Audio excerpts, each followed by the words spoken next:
everyone. So today I'm going to be recording the Physics 111 exam number 2 review. For those of you that are having it tomorrow, I wish you the best of luck. And I apologize for not having posted this earlier since I was quite busy doing, schoolwork and other stuff.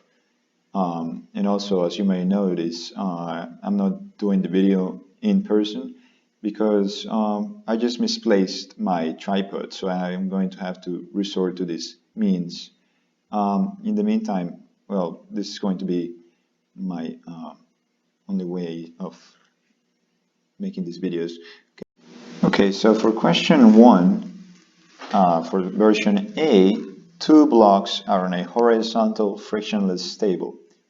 A force of 2 newtons pulls a block that has mass of 3 kilograms.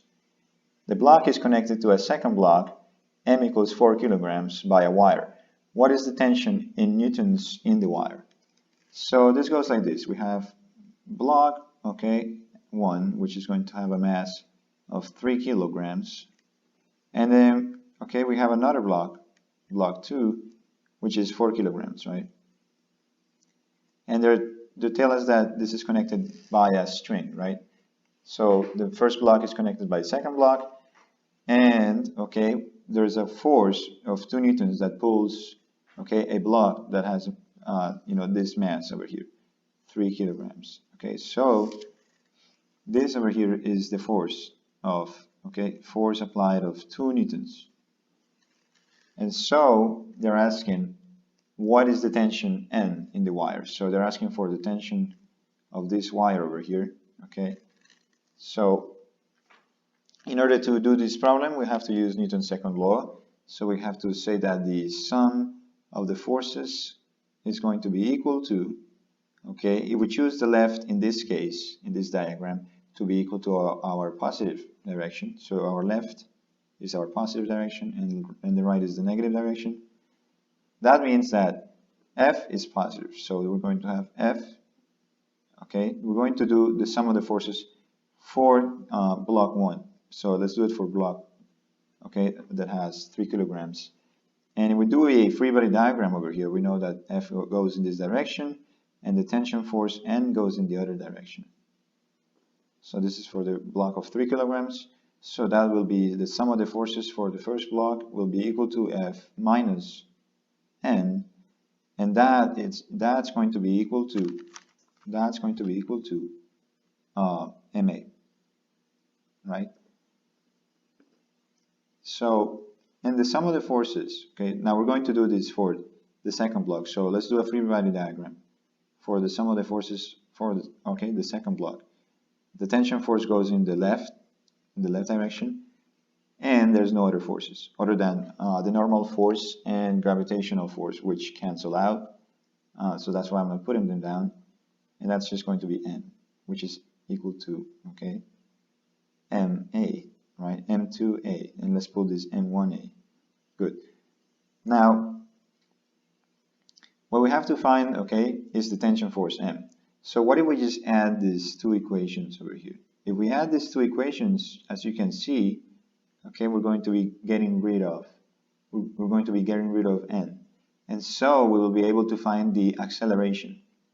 So actually, let me just try to erase this.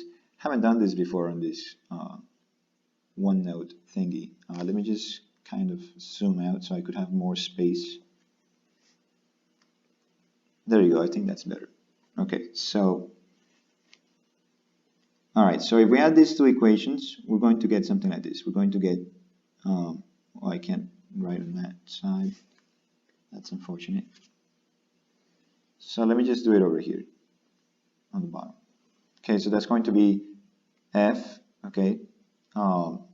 equals to M1, plus M2, all of that times A. I factor out the A, the acceleration that's going in the left direction, So if we factor out the A, we know that A is equal to the force divided by M1 plus M2. So M1 plus M2. And that's going to be equal to 2 newtons, right? We said it was it was 2 newtons. Let me do it over here. It was equal to 2 newtons, and then, okay, the mass 1 was 3 and mass 2 was 4. So this is going to be equal to 2 over 7 meters per second squared. Okay, so that's the acceleration. But we're looking for the force of tension. We're looking for the tension force. So we're going to use this equation over here, and that's going to be N equals to M2A. We know M2 is equal to 4 kilograms. And so we know the acceleration, which is 2/7. So the tension force will be 4 times 2/7. That's equal to 8/7. Okay, which is about 1.1. Okay, 1.1 newtons in this case. So that will be the answer for question 1. And let's move on to the next question.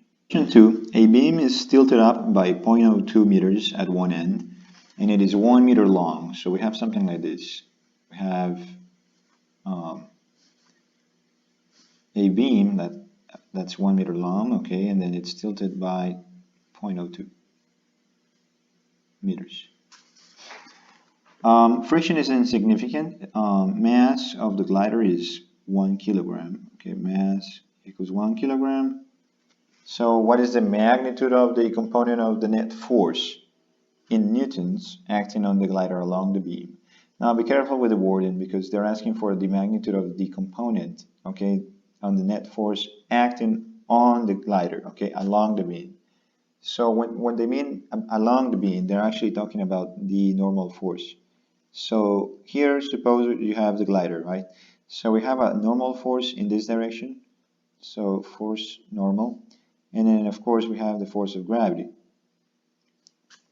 Now the thing is that this is an angle that we don't know the value of, right? So we have to find that angle.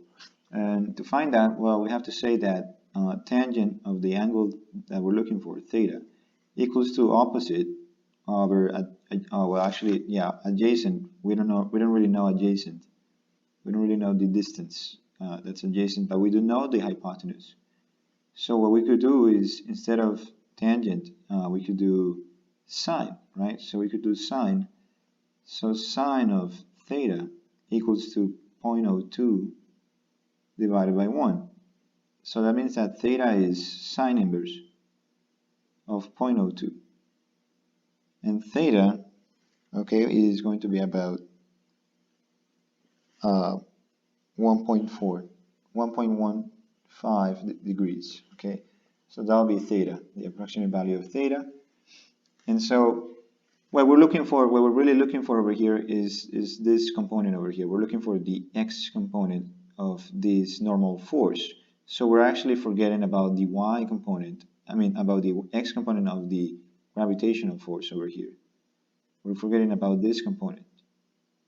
So we're just looking for the component that's acting, okay, directly on the beam, which will be the normal force, okay, over here.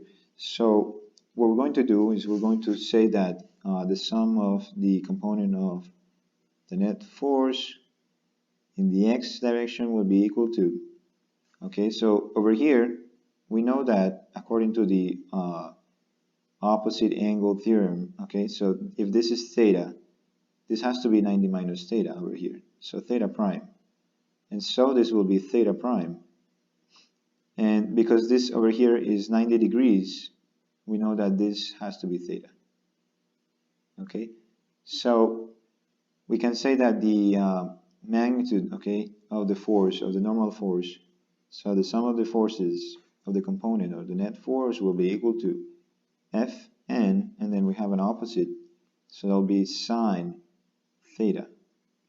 Okay, so we will disregard the gravitational component over here, and that will be equal to some value, okay, of the mass times the acceleration.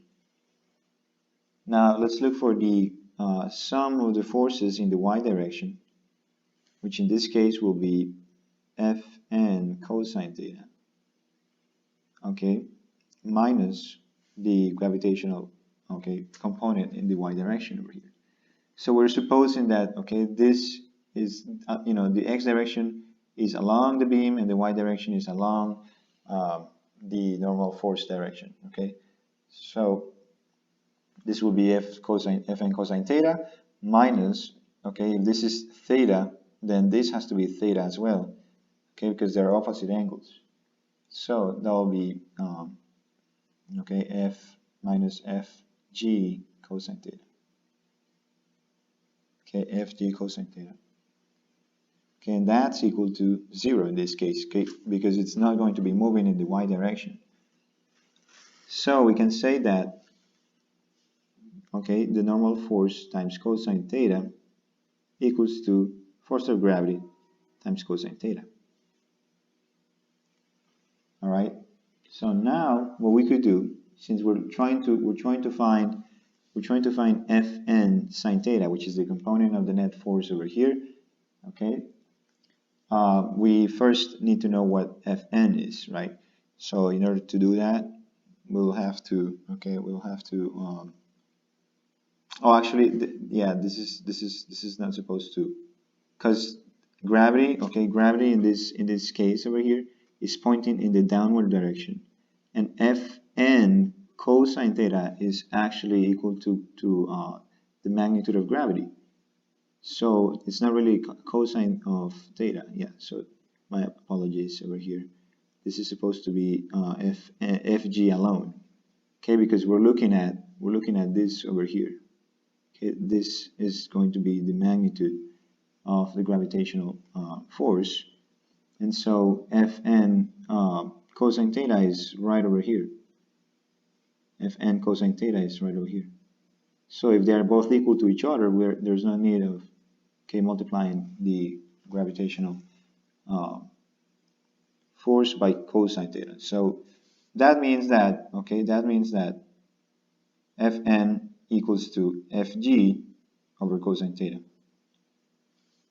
Okay, we can go ahead and find Fn so that we could use Fn sine theta to find the component. And let's just go over here because we don't have more space. So Fn equals to mg, right? And m is what? M is going to be 1 kilogram, right? It says it over here. So Fn equals to 1 kilogram times g, which is 9.8, divided by cosine of the angle, which is 1.15 degrees. Okay, so if we plug that into our calculators, that's going to be equal to 9.8, okay, divided by cosine theta. Cosine of 1.15, that's going to give you about 9.8 again. And if you ask, okay, why is it so close to like just 9.8? Well, that's probably because of the small angle theorem. Okay, so if theta is really small, well, it would just be, okay, equal to theta, close to theta. So it's just about 9.8. So let's plug that back into Fn sine theta to find the component of the net force. So that's going to be 9.8 times sine of 1.15. Okay, and that will be somewhere about, okay, that will be somewhere around 0.2 newtons. So that will be the answer for part 2, for question 2. Now let's move on to question 3. Okay, so let me just erase this over here.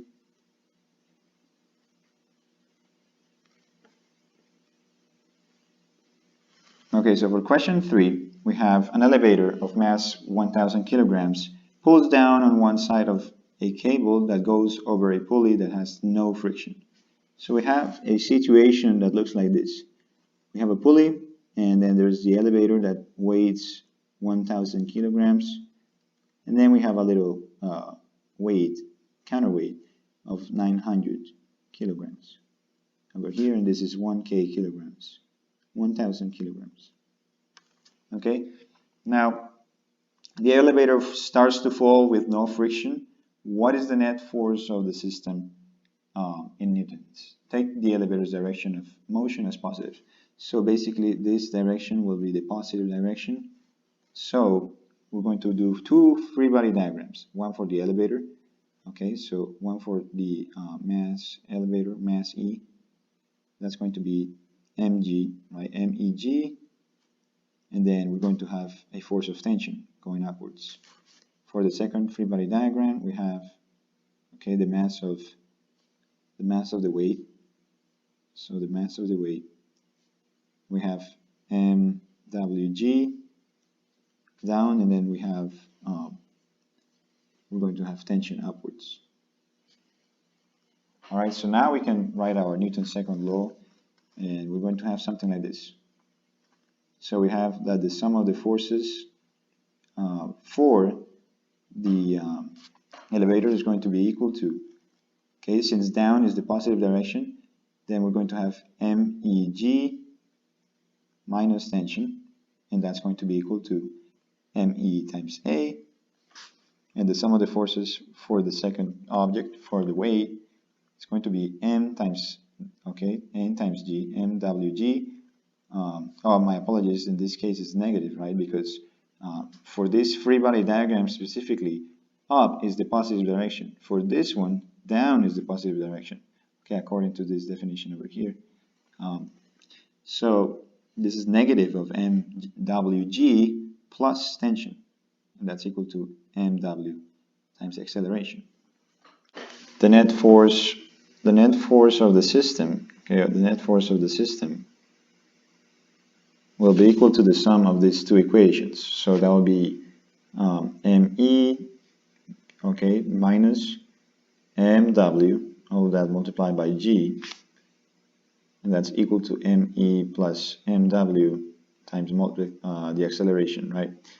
Now, we just use this expression over here to find the net force, right, of the system. So we just substitute our values. We have the mass of the elevator, which is 1,000, the mass of the weight, which is 900, and then that multiplied by 9.8, and it gives you 100 times 9.8, which is just 980 newtons. And that'll be answer choice B in this case. Okay, now for question 4, we have on a force table, forces are applied to a small ring near the center. If the forces are F1 equals to 0.9 I plus 0J, and F2 is 0I minus 0.75 J, what is the magnitude in newtons of the third force which will keep the ring in equilibrium without touching the pin at the center? Excuse me. So what we're going to do here, okay, we're going to make a little drawing over here. So we have the force table, there's a ring in the center, and then if you really think about it, for F1, 0.9 J means it's 0.9 to the right, so we have force that's going in this direction, that's F1. For F2 we have 0I, okay, so nothing in the X direction, and we have minus 0.75 J in the Y direction, so it's basically downwards, right? Now we want to find a third force that will make this, okay, ring stay in equilibrium, right, without touching the pin in the center. So there's like some pin in here in the center, so you want a force that will reach equilibrium. So when you add all these forces together, now let's find the magnitude of these two forces first and see what we get. So if we find the magnitude of these two forces, so we put this aside, we have something like this, right? So basically what we're trying to find, we're doing the tip to tail method. So this is the magnitude of force 1 and 2, right? So that will be equal to, this will be equal to, so the magnitude of force 1 and 2 will be equal to the square root of F1 squared plus F2 squared, right? That will be the magnitude of F1 and F2. And well, that's basically, we do the math, okay, we'll get something like this. So the magnitude of the force 1 and 2, the sum of the forces will be equal to the square root of 0.75 squared plus 0.9 squared. Okay, so because they are the respective magnitudes of each force. And so once you do that, okay, if you plug it into your calculator, you're going to get that the force 1 and 2, sum of the forces 1 and 2 will be equal to 1.117 15, and if you round this to 2 sig figs, well, you'll get 1.2 newtons. And well, that's the magnitude of these two forces, right? And that will mean that you have to, okay, put a force, okay, right, okay, opposite to the magnitude. So something like that. That'll be your force 3. That will be F3. And that will balance out the ring and it will never touch the pin. So since the magnitude of these two forces is 1.2 newtons, you are required to have an equal and opposite force in this direction of 1.2 newtons. So the answer is A. Now for question 5, a crate of weight 100 newtons is sitting on a ramp with a 30-degree slope. The playful man lets go and the crate slides down with no friction and an acceleration a1. He then places another crate of half the weight on the ramp. Again, he lets go and the second crate slides down with acceleration a2.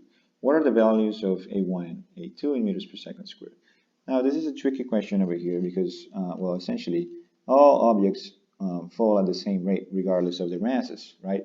But now in this case you have to be careful because it's not 9.8, so it's not going to be answer choice C because it is on an incline. So the magnitude of the acceleration of gravity will be different, right? So this acceleration that goes in this direction will be different.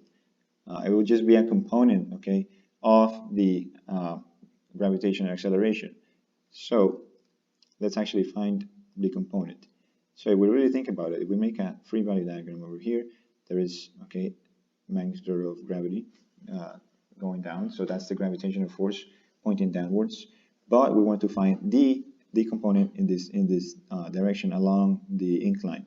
So we will split this up into triangles, something like that. So we'll have that this over here will be the component that goes in that direction. So that will be the acceleration, okay, the magnitude of the acceleration. And so if this angle over here is 30 degrees, we know that this angle over here will be 90 minus 30, right? So that will be 60 degrees. And then because this is 90 degrees over here, okay, this is 90 degrees, then this has to be 30 degrees again.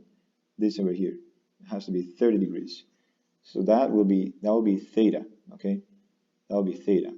So the component over here is opposite to that angle. So we're going to have something like this. So the component, so if we call this the x direction, and this the y direction, we have that the sum of the forces in the x direction will be equal to, okay, in this case, the force of gravity multiplied by, okay, sine of theta, because we're looking at this over here, which is opposite to the angle theta. So sine of theta, and that will be equal to the mass times acceleration, right? F equals ma. And so we know our values, okay? We know the values for the weight, we know the values for theta, so we can find the acceleration, right? So this should be acceleration 1. So a1 will be equal to fg sine theta divided by the mass. We know fg is 100 newtons, so that'll be 100 newtons times sine of 30. Sine of 30 is a half, and then we have mass of, well, mass will be in this case 10 kilograms, right? Because if we know that f of g equals mg, I'm sorry, that will be equal to 100 newtons, right? And we know that g is about, it's about 10 newtons. It's not really 10 newtons. We shouldn't do that. You shouldn't do it on the test since you're using a calculator. So you just divide 100 by 9.8, and then you get 10.2. So the mass is actually 10.2 kilograms, right? So if you put that down, 10.2 kilograms, this will be, okay, this will be 4.9 meters per second squared. That will be the acceleration a1. And if you do the same process for a2, you will see that you will still get 4.9 meters per second squared.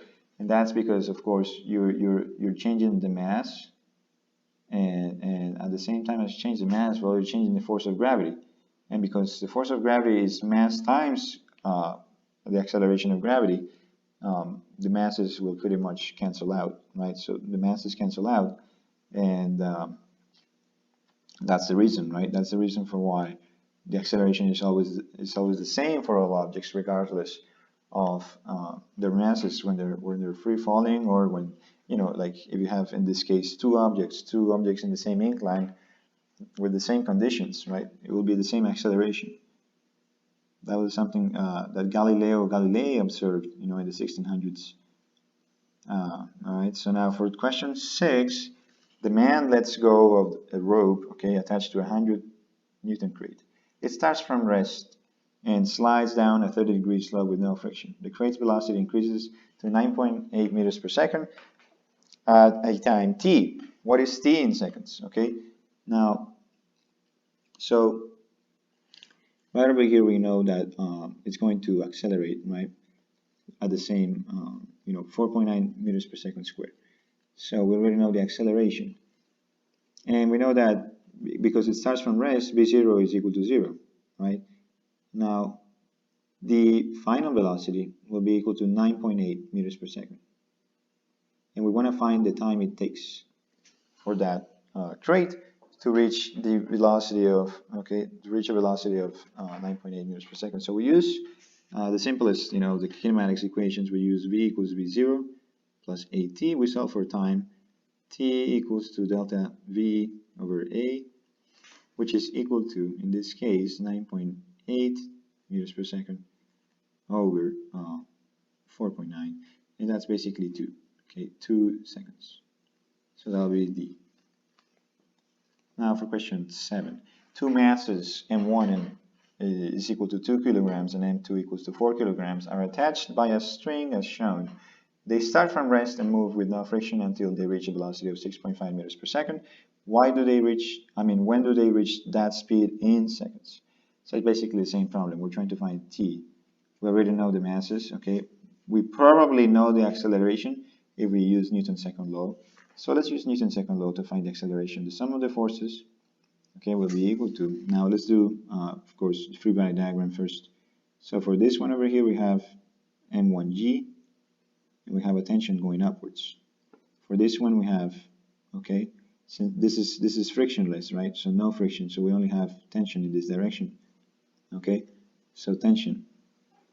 So we know that the sum of the forces will be equal to, okay, if this is the positive direction, this is the positive direction of the acceleration, we know that the leading force is, well, the leading force is going to be the force applied on the system.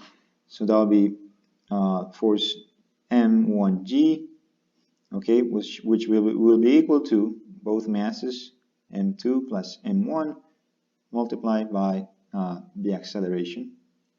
Okay, and the acceleration then will be equal to M1G divided by M2 plus M1, which is equal to 2 times 9.8 divided by, okay, 4 plus 2, which is 6. Okay, so if you put that in the calculator,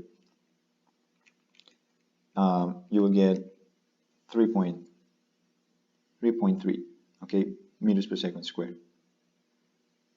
So that will be the acceleration. Now that we have the acceleration, we have final velocity. V final is 6.5 meters per second. Okay, we can use the first kinematics equation once again, so that we find time, and we know that from the last problem, time is delta v over a. So that's just going to be delta v over a, which is equal to 6.5 divided by 3.3. Okay, and that's basically, okay, basically 2 for this question. So that's the closest answer. All right, so now for question 8, a light fixture of mass 3.55 kilograms hangs by 2 wires arranged like a Y, each of which makes an angle of 10 degrees with the ceiling.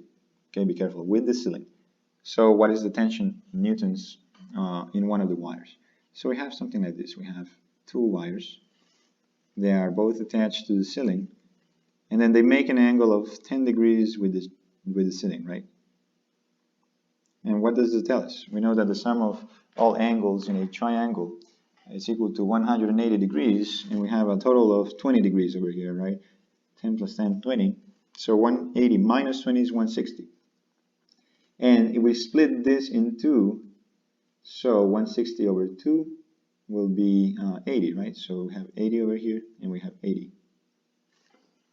Okay, so that would be theta for this problem. Theta is 80 degrees.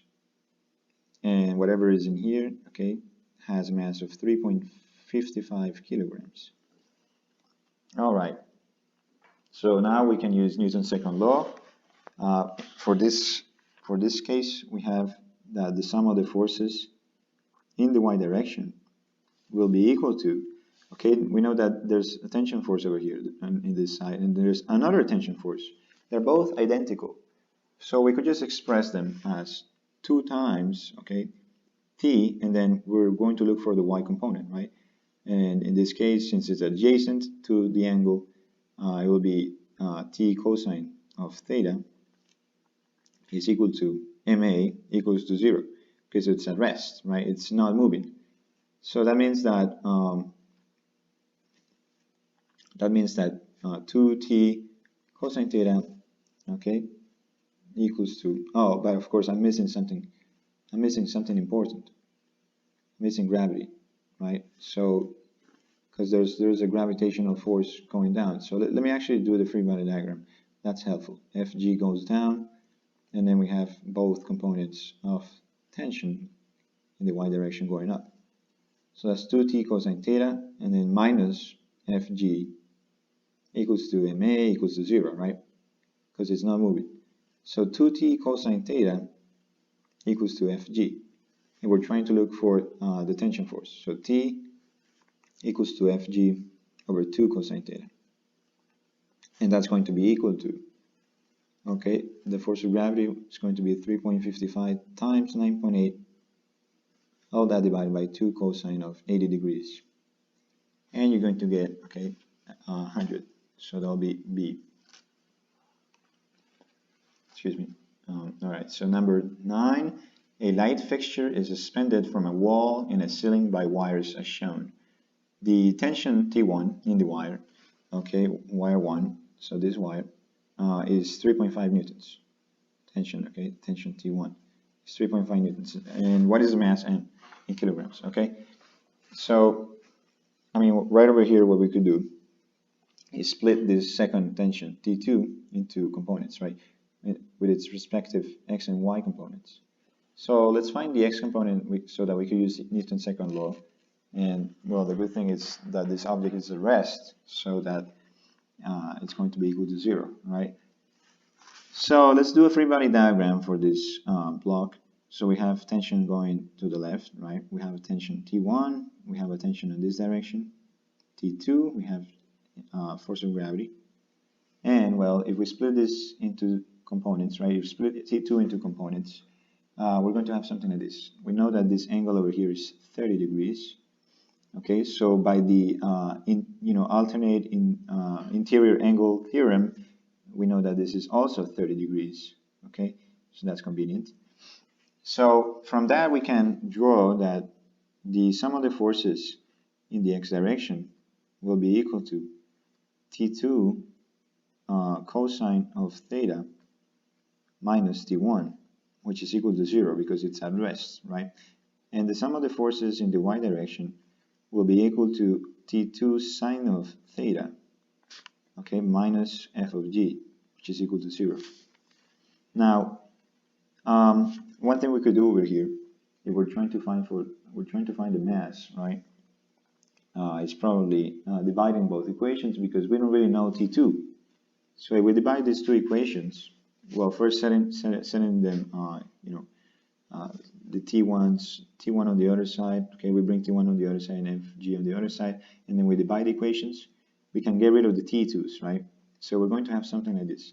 So let's divide, okay, the sum of Fy over the sum of, oh, it doesn't, I can't type, I can write there, okay, let me just erase that.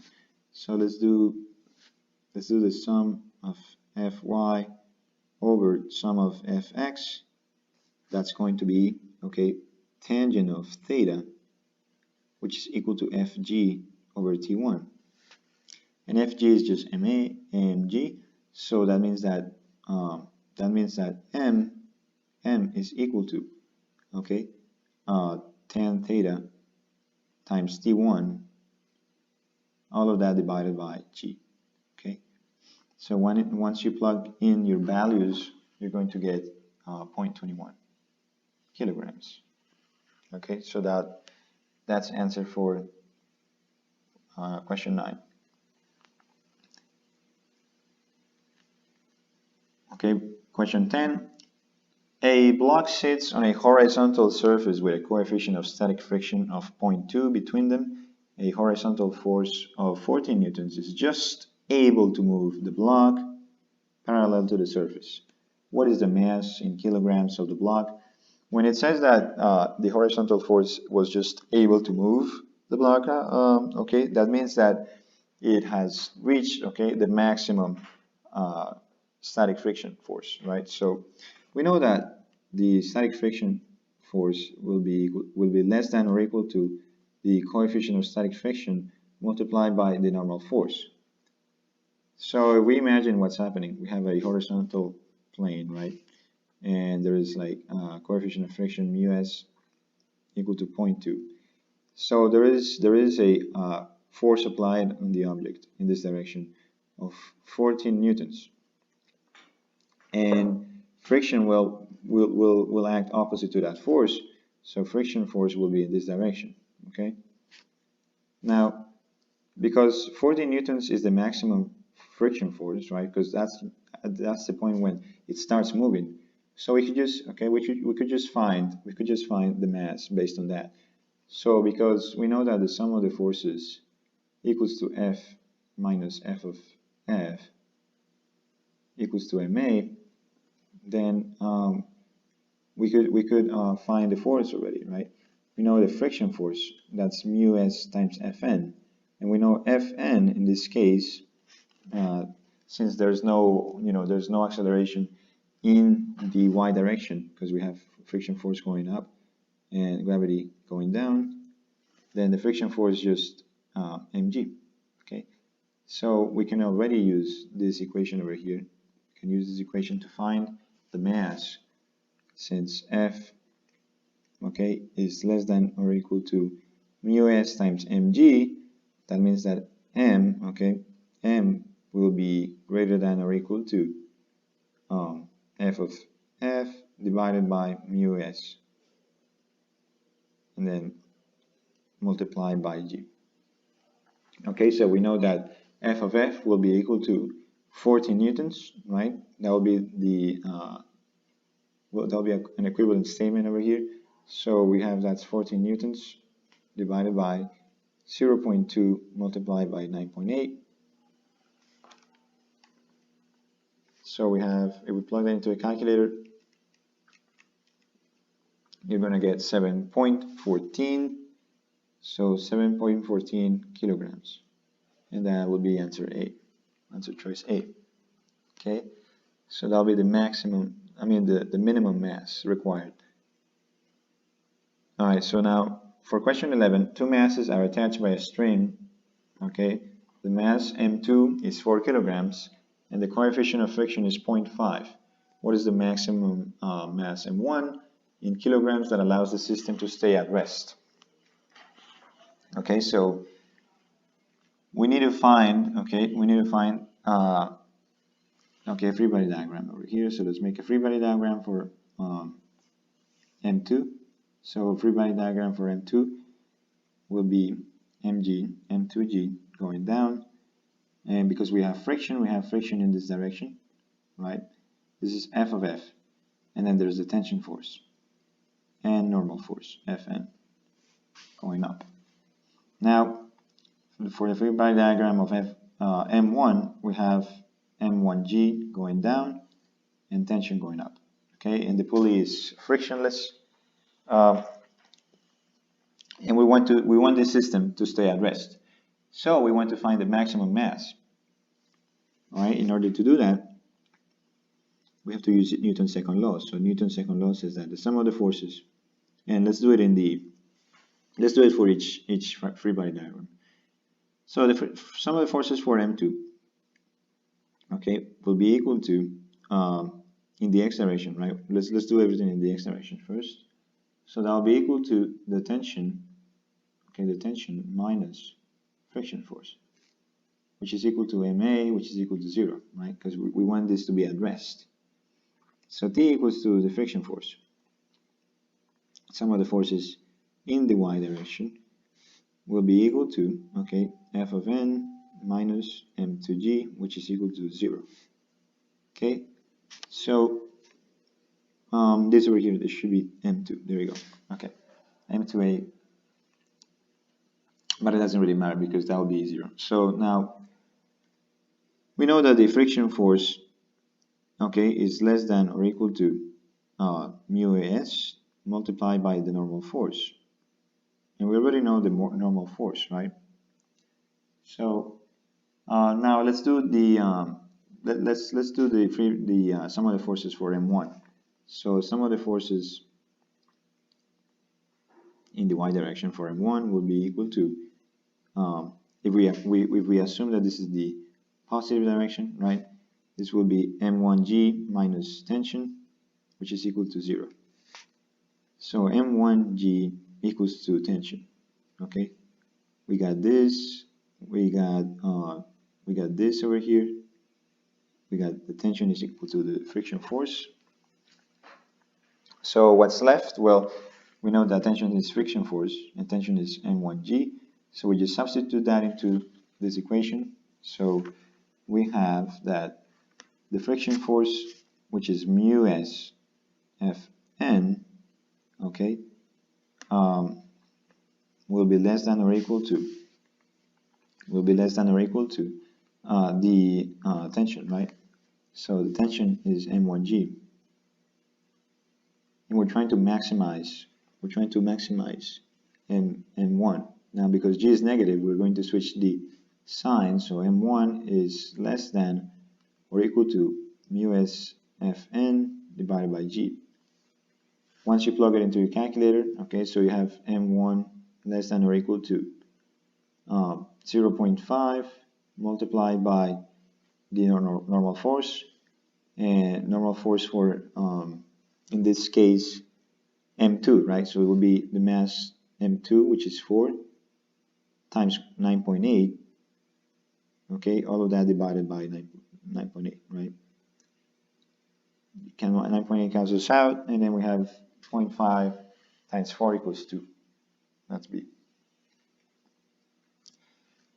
Question 12, the block's at rest, okay, then the ramp is gradually tilted. At an angle of 14 degrees, the block begins to slide. What is the coefficient of static friction between the block of unknown mass m and the ramp? Now, for this type of questions, basically this is the critical angle, right? So this is a critical angle problem. And the critical angle is always equal to tangent inverse of the static friction coefficient. Okay? So if we want to find the static friction coefficient based on this, mu s, that's going to be tangent of theta. And tangent of theta, well, that's tangent of 14 degrees, which will be equal to 0.25. Okay, and that will be answer choice E. But then you might ask, okay, how did you come to this? Well, you have to derive it. I mean, we could do that. That's okay. So let's try to derive this. Magic equation that you can always use. If you remember this, you can use it. It's just a multiple choice exam. Okay, so for critical angles, you know that the critical angle is always arctangent of mu s. But I'm going to show you how to derive it. So, okay, we have this block, right? And then if we do a free body diagram, we know that the normal force goes like that. That's Fn, and this is, okay, mg. So we want to find what's the coefficient of static friction, right? But we know that it's going to slide down. So the friction is opposite to its motion. So it's right over here. That's going to be the force of friction. All right, so we do Newton's second law. Let me actually draw this over here so it's more clear. Okay, so this is friction. This is normal, this is friction, and this is force of gravity, mg. Let's consider this to be our x direction and this to be our y. Okay, so, and since this is theta over here, right? This is theta. Okay, this is theta. No, actually, that's a bad drawing. Let me.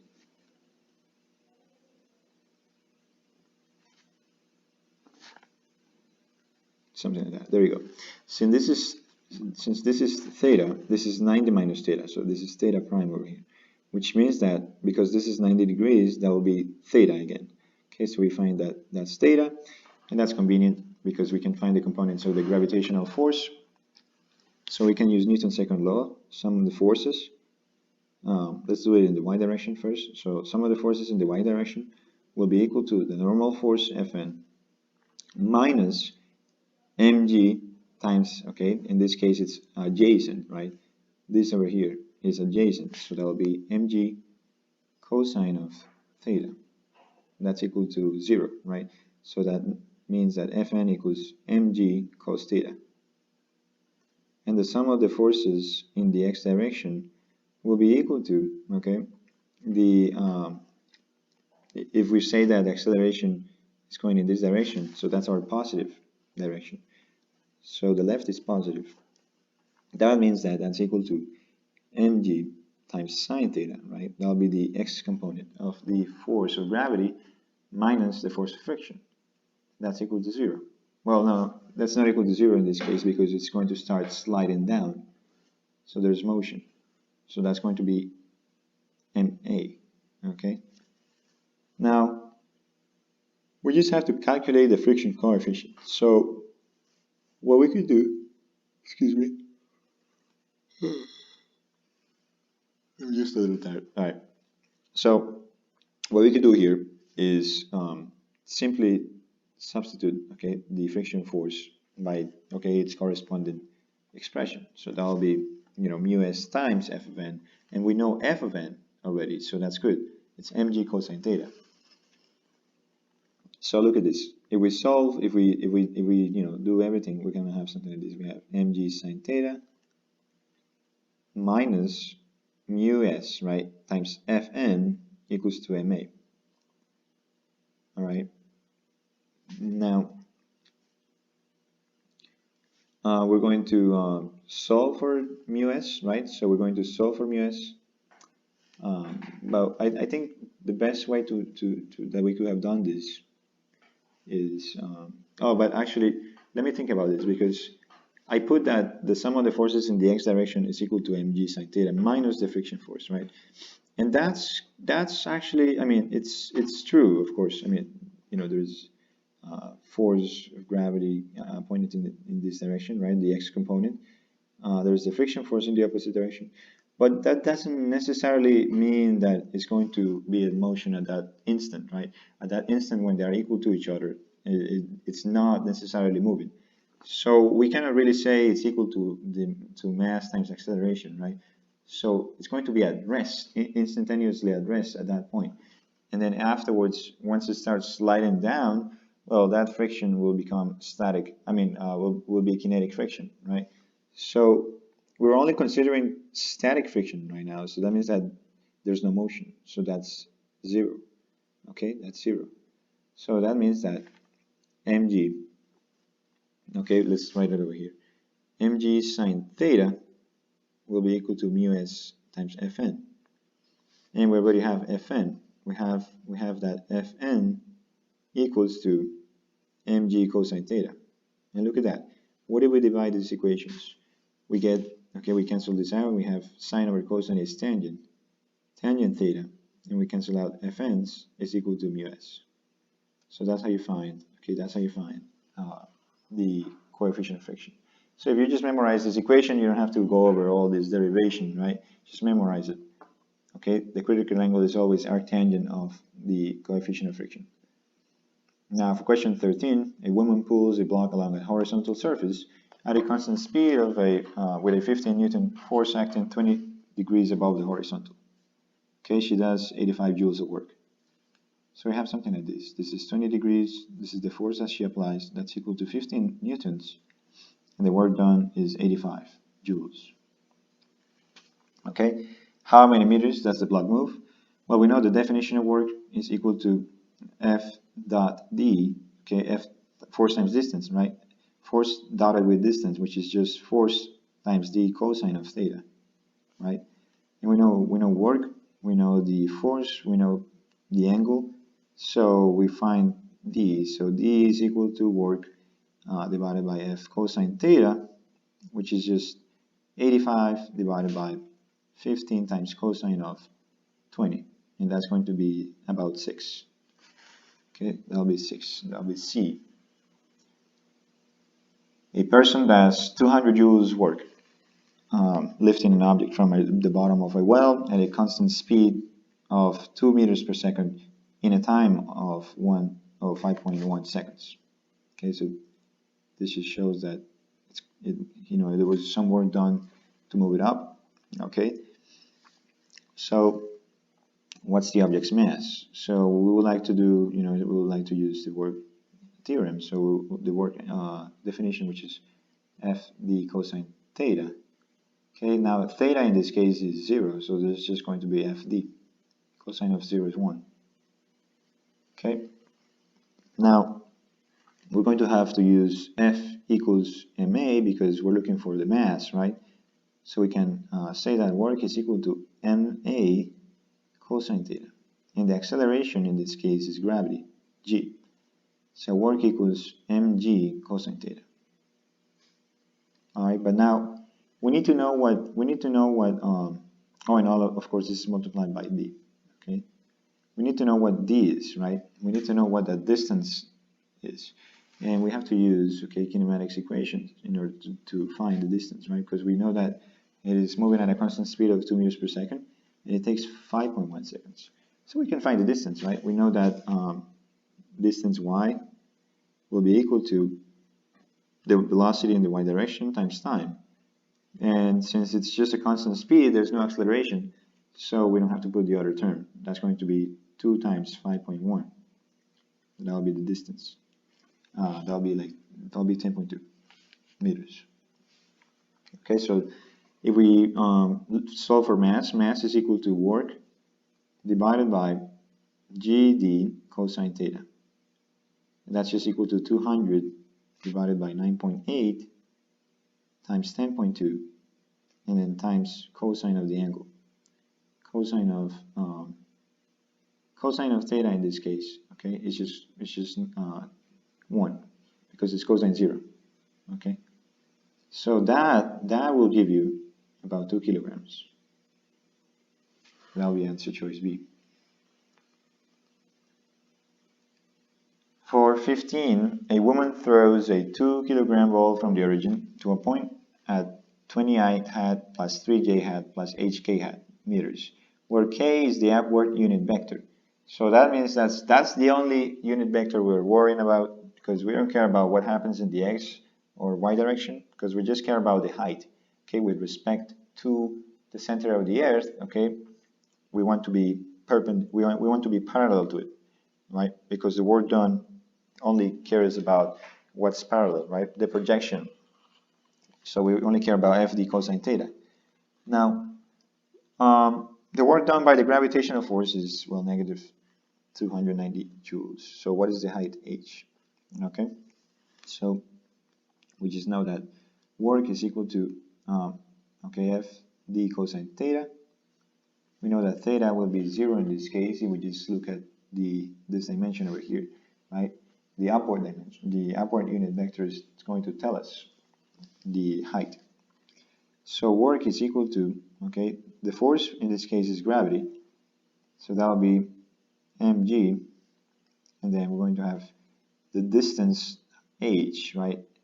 And then cosine of 0 is 1. So work is mgh.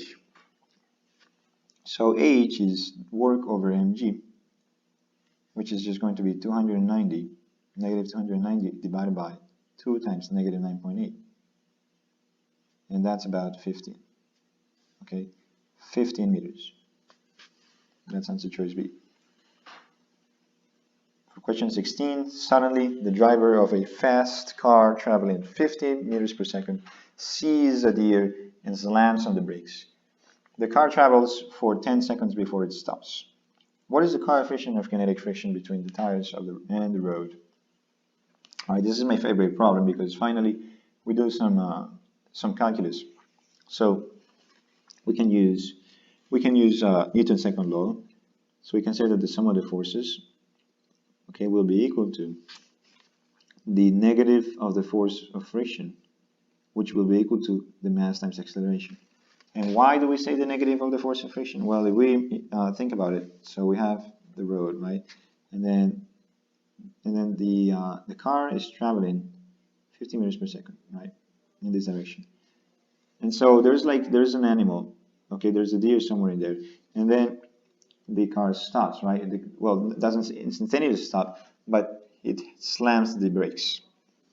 So because it's moving in the right direction, the direction of the friction force will be opposite to it, so it'll be something like that. And because the acceleration, okay, is in the left to the left, but the motion is to the right, it's the negative of friction. So we're looking at the negative of friction. Now, my favorite part of the problem is we can express this as a differential equation, and that's because acceleration is not constant. Okay, so we can say that the negative of the force of friction is equal to m times the change, okay, in velocity over change in time, so dv dt. And we can multiply it by dt on both sides to solve this first degree differential equation. So negative f of f dt equals m dv. Now, we're given that the initial velocity, right? The initial velocity v0 is equal to 50 meters per second. And we already know the final velocity. The final velocity has to be 0, right? Because it stops. Now, the time, okay, the time 0, t0, let's just say it's 0. And t final is 10 seconds, right? It takes 10 seconds before it stops. So we have a differential equation that we could solve indefinitely or definitely, but I think it's more convenient to do it definitely, right? Because we know the lower and upper limits, right? We know v0, we know v final, t0 and t final. So let's integrate both sides. With respect to t, we know that the initial velocity is t0 and the final velocity is t final. And with respect to velocity, okay, that's going to be v0, v final. So we're in integral of t0 from t0 to t final of negative f of f dt equals to the integral of n dv from v0 to v final. All right, so that's going to be something like this. That'll be negative f of f times t final minus t0 equal to m times v final minus v0, right? So if we solve for, okay, the coefficient of friction. So we'll have to change this expression of friction as mu s times f of n, and f of n in this case, right, this is like this, right, and because there's no acceleration in the y direction, f of n has to be equal to f of g, so that's just mg. So that means that mu s has to be equal to mv final minus v0, right, divided by excuse me, negative mg multiplied by t final minus t0. And look at that, these m's cancel out, and we can already substitute our values. We know b final, we know v0, t final, and t0, and so that's going to be something like this. Let me just write it on the top over here because I don't have space. Okay, so mu s is just equal to b final, which is 0, minus v0, which is 50, divided by g, which is, okay, minus 9.8 times 10. The negatives cancel out, and that should give you 0.51. Okay, the answer choice E. Very cute problem. Okay, now for question 17, an object falls vertically downward in water at a constant speed. The viscosity of water does work of negative 20 joules as the object falls 0.80 meters, so 80 centimeters. What is the mass in kilograms of the object? Okay, so we have to use, okay, the definition of work is equal to FD cosine theta. We know that theta is 0, so that's 1, so it's FD. Now, we know that the force is gravity, so work is mgd. Okay, so we know distance, we know gravity, we know the work. So the mass is work over gd, which is just minus 20 over 9.8 multiplied by 0.80. That should be 2.6.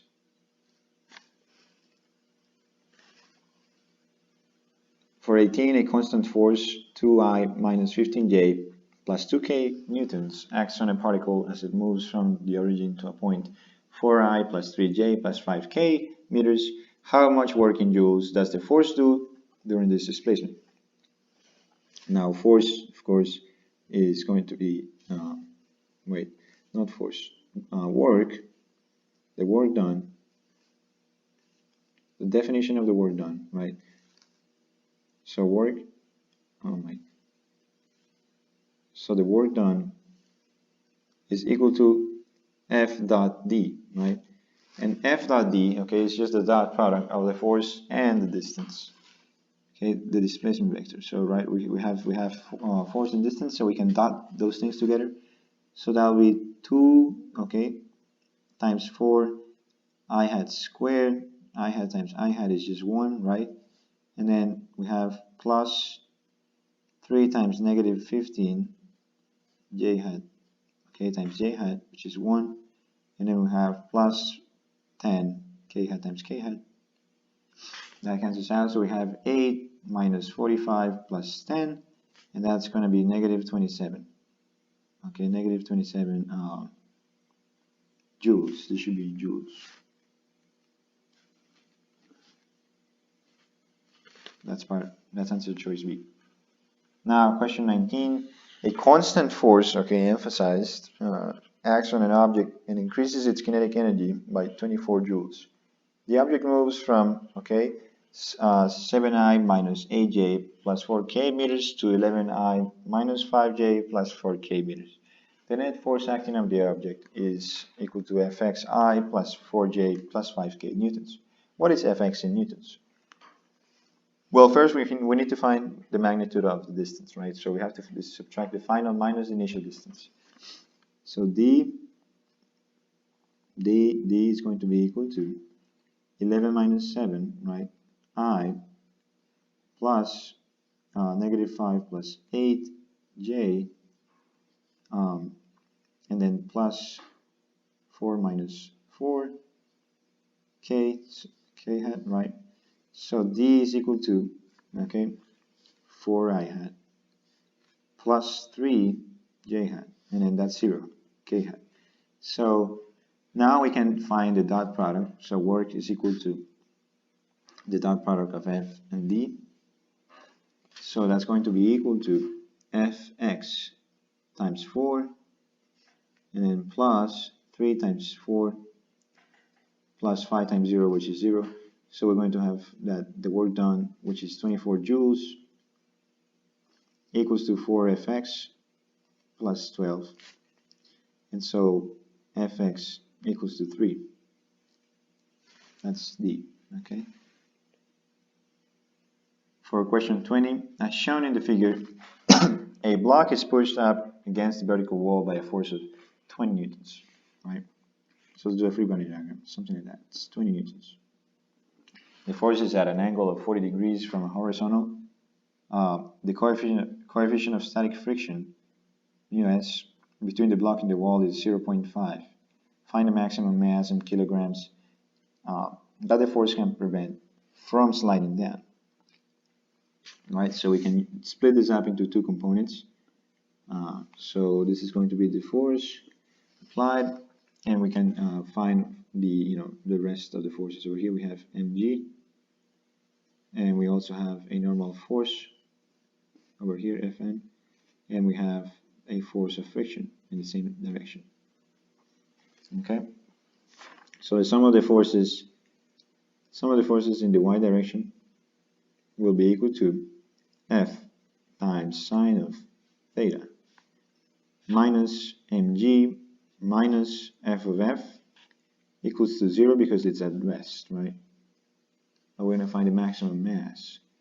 Alright, so the sum of the force in the x direction in this case will be f cosine of theta minus fn equals 0. Alright, so fn equals f cos theta. And that's important because we know that f of f is less than or equal to mu s times fn. So f of f is less than or equal to mu s f cos theta. So if we want to find the coefficient, the mass, right? We want to find the mass. We could isolate this over here. So we know that m, okay, m is equal to f sine theta, okay, minus mu s f cosine theta, all of that divided by gravity. And so m is just going to be about 0.52 once you plug in all the values. All right. They always give you a formula sheet in the back. I don't think it's necessary. As long as you understand the concepts and you remember the formulas, you should be fine. All right. So thanks for watching, and I hope you do well on your exam tomorrow. Okay. It should be relatively simple for you. So I hope that this was useful to you, and I apologize for the sound, the quality of the video. I'm gonna find my tripod. I don't know where I left it. So anyways, thank you very much for watching. Subscribe, share with your friends, and I'll see you next time.